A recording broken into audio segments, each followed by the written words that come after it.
tous, c'est Arnaud ASMR et on se retrouve sur une vidéo en soft spoken où je vais vous présenter un cadeau qui m'a été envoyé d'une chaîne YouTube qui s'appelle 5 minutes manga. Donc vous pouvez voir un petit sceau qui se trouve sur un courrier que je vais vous lire après. On voit du Naruto, du One Piece et du Bleach, trois des shonen les plus cultes de ces dernières années. Donc c'était un petit concours, si on peut dire, organisé sur sa chaîne. Et puis en parlant un petit peu avec lui, il m'a dit du coup je vais t'envoyer un sac qui contient pas mal d'éléments. Et je me suis dit que c'était génial parce que ça pourrait faire une super vidéo. Donc c'est parti.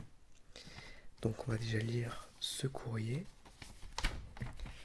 où il est écrit: Salut Arnaud, je suis très content que tu aies participé au concours.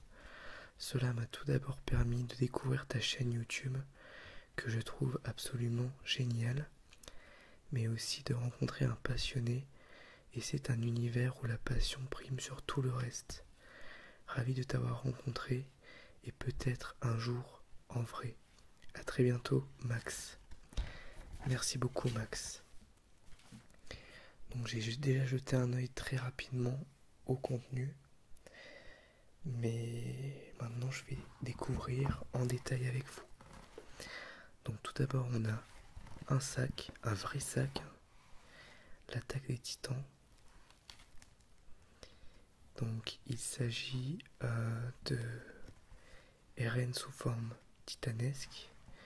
Donc l'attaque des titans, donc j'ai les éditions colossales 1 à 6, ce qui équivaut au tome en gros 1 à 18 de l'édition classique. Et à l'intérieur on a les logos des différentes brigades, notamment la brigade terraine qui est la brigade d'exploration. Donc comme vous pouvez le voir, il y a pas mal de choses dans le sac, notamment des livres et puis plein de petites choses diverses et variées. Donc on va commencer par sortir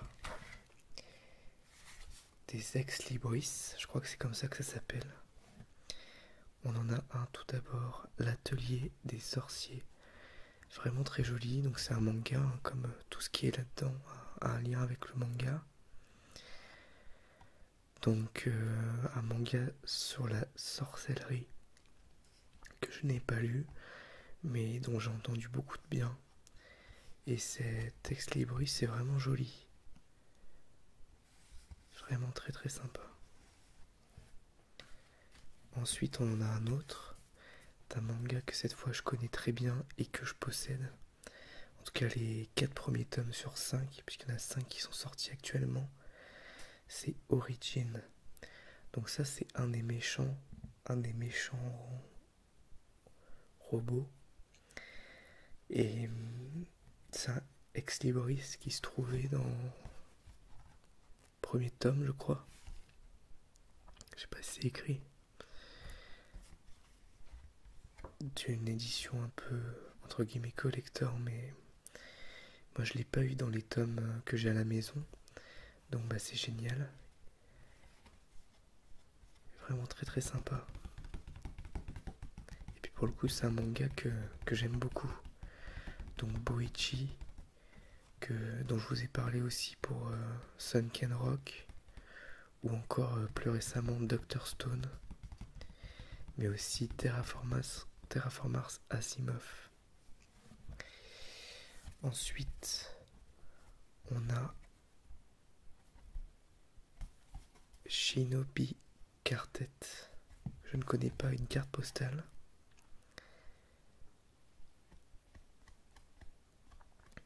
Donc ça doit être sur une classe de shinobi, je suppose, parce qu'ils ont l'air d'être en vêtements scolaires. Donc je suppose que c'est ça. Avec un petit mot de Pika. Pika vous souhaite une bonne année 2019. Donc c'est un shoujo C'est-à-dire que c'est des mangas shoujo qui sont à la base destinés à un public plutôt féminin et shonen plutôt à un public adolescent masculin. Mais en soi, c'est une classification qui a plus beaucoup de sens aujourd'hui. Et tout le monde peut lire des shoujo, tout le monde peut lire des shonen. Ça n'a pas tellement de sens, je trouve. Mais bon, c'est le public cible à la base. Ensuite, on a Eden Zero. Donc, un espèce de petit marque-page promotionnel. Donc, Eden Zero qui doit être, vu le dessin, du même dessinateur, auteur que Fairy Tail. Alors, je ne sais pas si c'est dans le même univers que ça se passe, si c'est un lien. Il me semble qu'il y a un chat bleu pareil dans Fairy Tail. Donc je sais pas du tout si c'est un lien avec Fairy Tail ou si c'est un nouvel univers complètement différent, si c'est un autre monde quoi. Vraiment je ne connais pas, je ne connais pas du tout.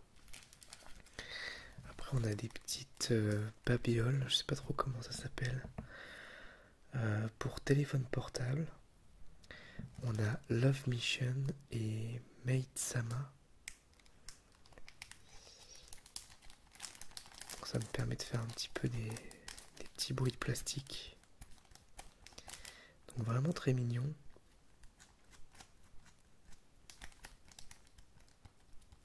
Il y a une espèce de petit... je vais faire une mise au point.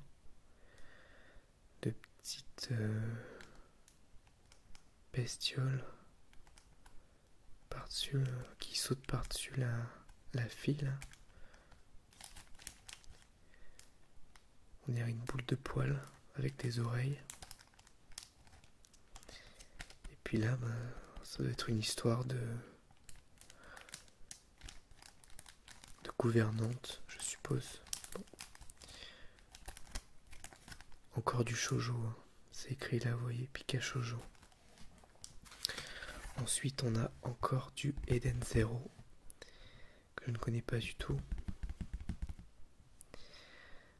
Ça a l'air typé un peu science-fiction, au vu de l'armure qui est là et de l'espèce de femme cyborg qu'on peut voir ici. Là, il a l'air d'avoir des têtes semi-mécaniques. Désolé, je fais la vidéo un peu tard, donc je suis un petit peu fatigué. Mais ça a l'air d'être dans un univers plutôt typé SF. Donc ça n'a peut-être pas de rapport avec Fairy Tail. Pas de façon directe. Et derrière, on a le personnage principal avec écrit la nouvelle série de Hiro Mashima. Et ensuite, on a encore l'atelier des sorciers avec pour le coup une très très jolie carte postale. Vraiment très belle. Les dessins ont l'air vraiment magnifiques. Où on peut voir des sorcières du coup, hein, on peut dire ça.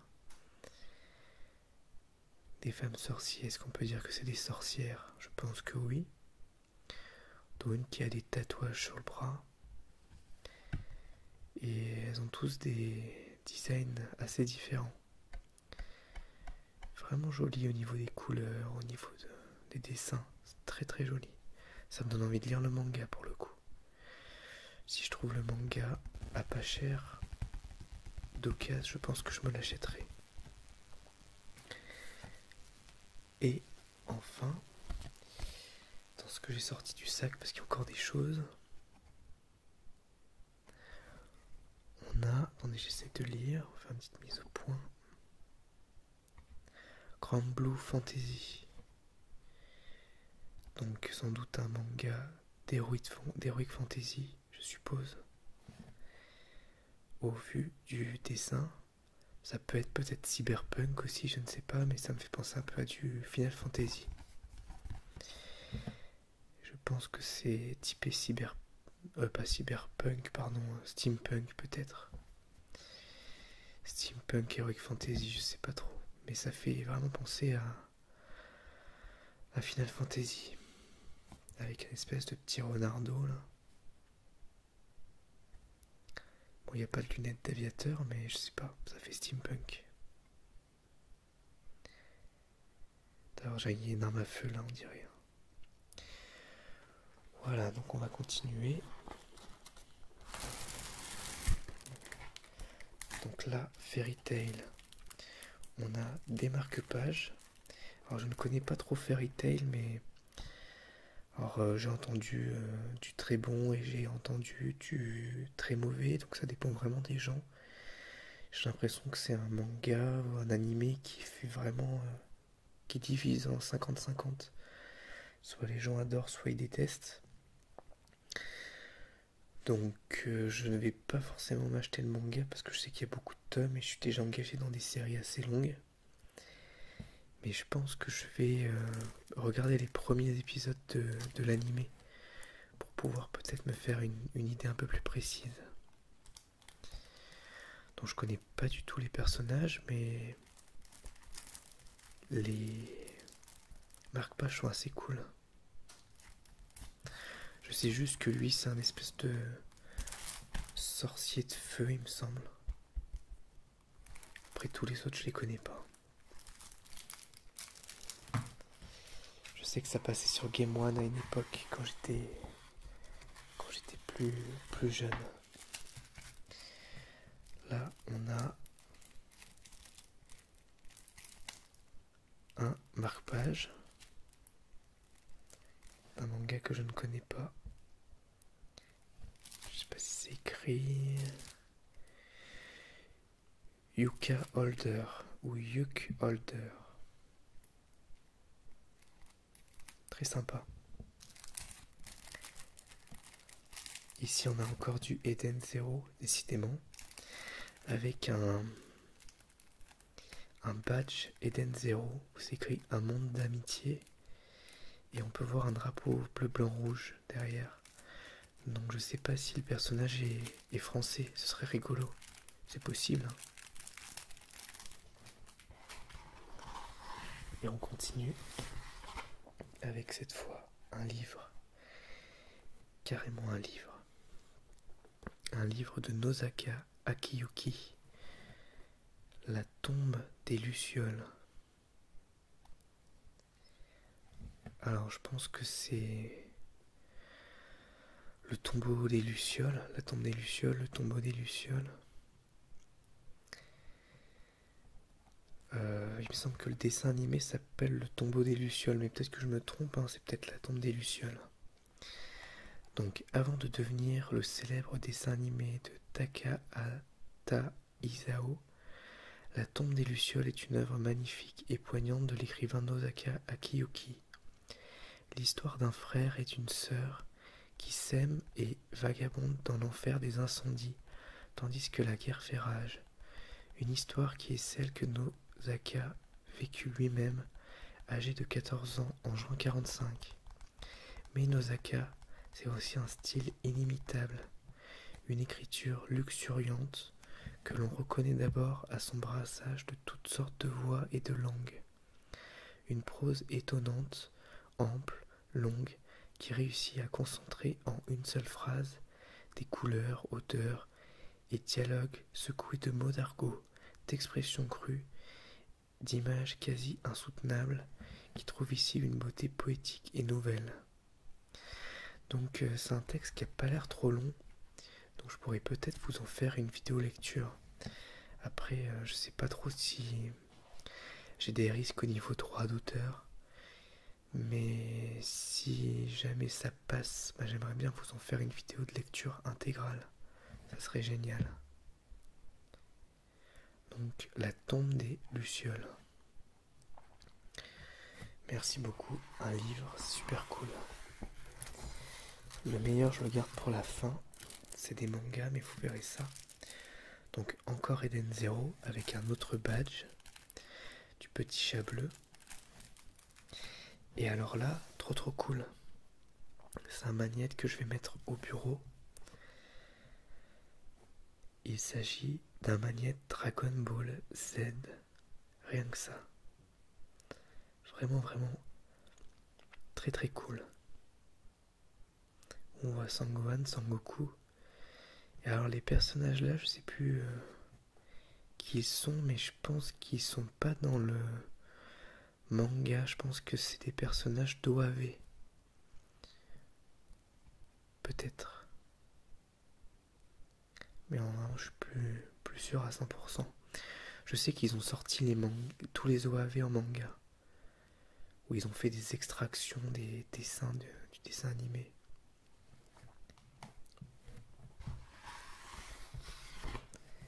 Ensuite, on a une carte postale. Je refais la mise au point parce que mon téléphone galère. Je sais pas trop pourquoi, c'est parce que je dois être avec la lumière artificielle. Donc c'est un manga qui s'appelle La courtisane d'Edo. Un shoujo. Encore des magnettes. Donc cette fois c'est des mangas que je maîtrise. One Piece. C'est les couvertures des premiers tomes.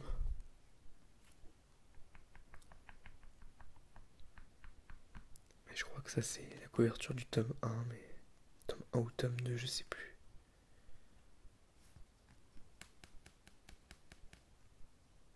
Je crois que c'est les couvertures du tome 1 et je crois que c'est les couvertures du tome 2. Donc c'est cool, des magnettes. Surtout que j'ai des trucs en métal au bureau, donc je vais pouvoir les mettre en déco.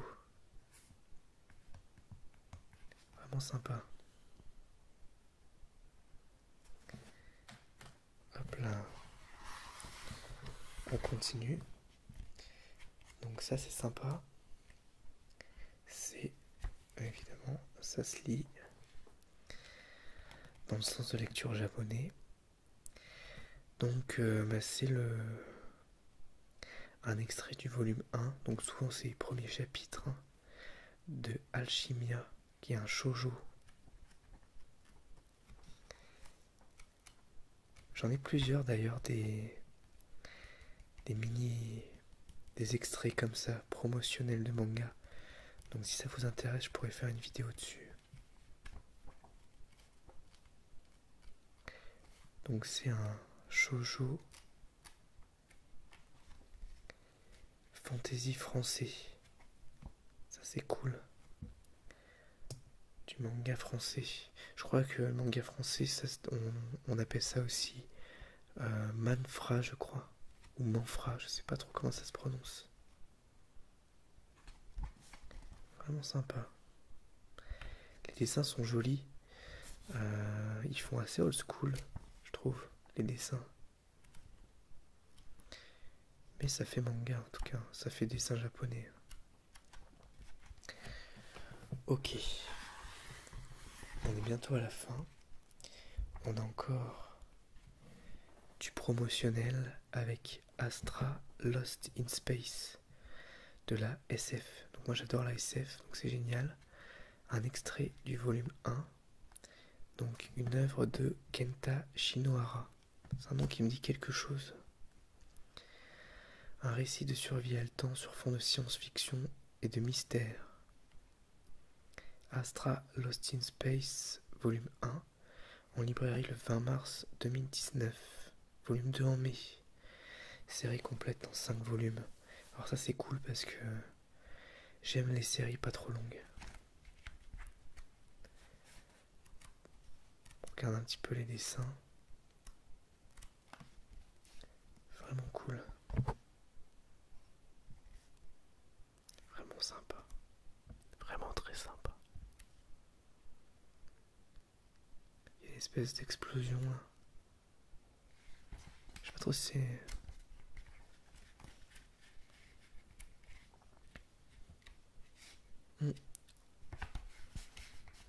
Ça me donne envie de le lire. Ah, je pense que ça c'est un manga qui peut m'intéresser. C'est cool. Et enfin, le meilleur. Alors là, c'est juste dingue. Donc là, vous voyez, le sac est vide. Il m'a offert carrément 2 volumes d'un manga que j'ai. J'avais les volumes 1 à 8. Et donc, il m'a envoyé la suite. Donc c'est des éditions françaises, hein, neuves. Donc c'est vraiment un très beau cadeau de Hajin. Alors je sais pas si je le prononce bien, mais moi je le prononce comme ça. Hajin Semi-Yumein, donc le tome 9. Et le tome 10. Donc c'est un manga que j'adore. Pour le coup c'est un seinen, c'est-à-dire que c'est un manga gore violent destiné à un public adulte. Je vais vous montrer des dessins, mais sans trop de violence si possible. Donc j'ai lu le tome 9, mais j'ai pas lu le tome 10 encore. Et le tome 9 s'est lu très vite, il était rempli d'action et c'était assez génial. Il y avait beaucoup de retournements, voilà, c'était top. Donc les Hajin, ce sont des êtres humains qui ne peuvent pas mourir. Et à chaque fois qu'ils meurent, ils reviennent à la vie automatiquement. Et ils ont un espèce de monstre en fait qui leur est lié et qui peuvent plus ou moins contrôler selon les Hajin. Il y en a qui peuvent les contrôler, il y en a non. Et on suit un jeune homme qui a découvert il y a peu qu'il était Hajin et qui fait face à d'autres Hajin. Voilà, donc c'est Kei Nagai, le nom du personnage principal. On le voit ici. Donc Hajin, le tome numéro 9. Alors la couverture en dessous est différente, donc je vous les montre. J'avais même pas regardé d'ailleurs. C'est une couverture noir et blanc derrière. Donc sur le tome 9, c'est la ville. Et sur le tome 10, petite coupure vidéo. Donc je disais, je vais pas le feuilleter, puisqu'il s'agit d'un tome que je n'ai pas lu, donc j'ai pas envie de me spoiler. Mais en tous les cas, voilà, c'est vraiment cool. Et je vais le lire sans doute dans le week-end. Donc voilà, j'espère que cette vidéo vous aura plu. En plus, j'ai hérité d'un sac assez cool. Bon, je pourrais pas l'utiliser pour le boulot parce que ça fait pas forcément professionnel, mais je pense que je l'utiliserai de temps en temps pour ranger des affaires, notamment en vacances ou ce genre de choses. Ben, pourquoi pas, ça peut être cool. Donc voilà pour ces petits cadeaux. Donc vraiment génial, notamment pour les tomes 9 et 10 de Hajin. Très beau cadeau. Et puis le livre La tombe des Lucioles que je ne connais pas. J'ai même pas vu le film animé, donc le film d'animation. Et puis il y a plein d'outils promotionnels. Et ça aussi c'est assez génial parce que du coup ça va me permettre de découvrir des nouvelles choses, des nouveaux mangas. Et je suis particulièrement intéressé par Astra. Astra qui a l'air assez cool. Donc voilà, j'espère en tout cas que cette vidéo vous aura plu. Moi ça m'a plu de la faire. Et merci encore à 5 minutes manga. Merci encore pour ce chouette cadeau. Je vous invite à aller faire un tour sur sa chaîne, à aller regarder un peu ses vidéos. C'est des vidéos classiques, hein, c'est pas des vidéos ASMR, mais ça peut vous intéresser et ça peut vous permettre de faire soit une piqûre de rappel sur des mangas que vous aimez, soit découvrir des mangas que vous ne connaissez pas. Voilà, donc merci à tous et à bientôt pour une nouvelle vidéo ASMR. Au revoir, merci.